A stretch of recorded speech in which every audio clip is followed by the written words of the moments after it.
Max, what's all the fuss about, eh? Huh? What's all the fuss about?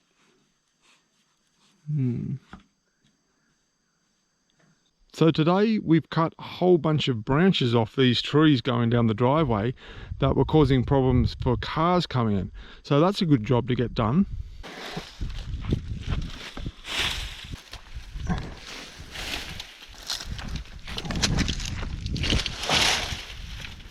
Keep that one for firewood. And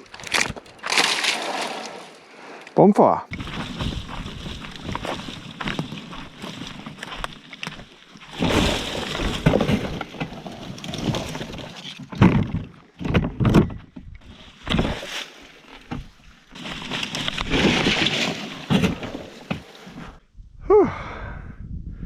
I'm exhausted now, but that looks heaps better.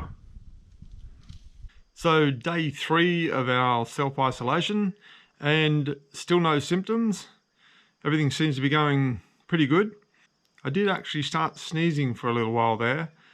And my first thoughts were coronavirus, but I think it was actually just because we were cutting the grass and working outside, and it was probably just hay fever. I think I'm okay. So now for today's coronavirus news, according to me anyway, and I certainly don't claim to be an expert and have all the up-to-date information. These are just things that I've seen during the course of the day, or in some cases last night, and I feel like they mean something to me. I saw on the news last night that Prince Charles has coronavirus, proving that anybody can get it. I saw in the news today that the government has now scrapped the 30-minute appointment rule for hairdressers, which is on one hand a good idea, because a lot of hairdressers were saying, look, it takes more than half an hour to do a colour and various other things. So it was stupid, get rid of it. But then on the other hand, the Hairdressers Union and some of the business owners have actually been calling for hairdressing salons to be closed, because there's no way for them to keep a safe distance for their customers. They're cutting hair and they're shampooing and, you know, doing the stuff that hairdressers do, but there's no way for them to keep a safe distance. So, you know, it makes sense that hairdressers close. Look, you know, it doesn't matter about your hair at the moment. My daughter Abby works at a supermarket, and some of the customers have been getting quite angry about things that they can't get, the things that are not available.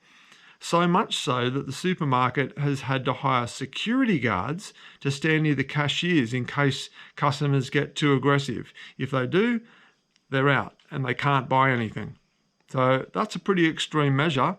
So the message there is, firstly, it's not the staff's fault, and just calm down, people. There's no call for that.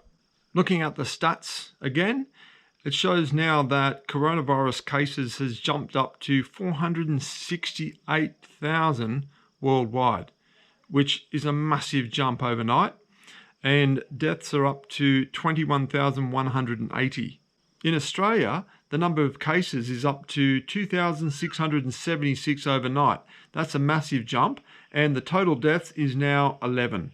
And I can see that both Italy and Spain now have more deaths than China. So that's pretty scary. So what is it that China's doing that these guys aren't?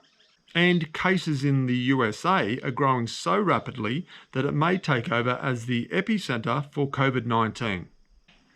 The Australian share market is up today, and that's on the back of the news of a US stimulus package to the tune of $2 trillion. I mean, that's a lot of money. President Donald Trump has stated that he wants to get everybody back to work by Easter.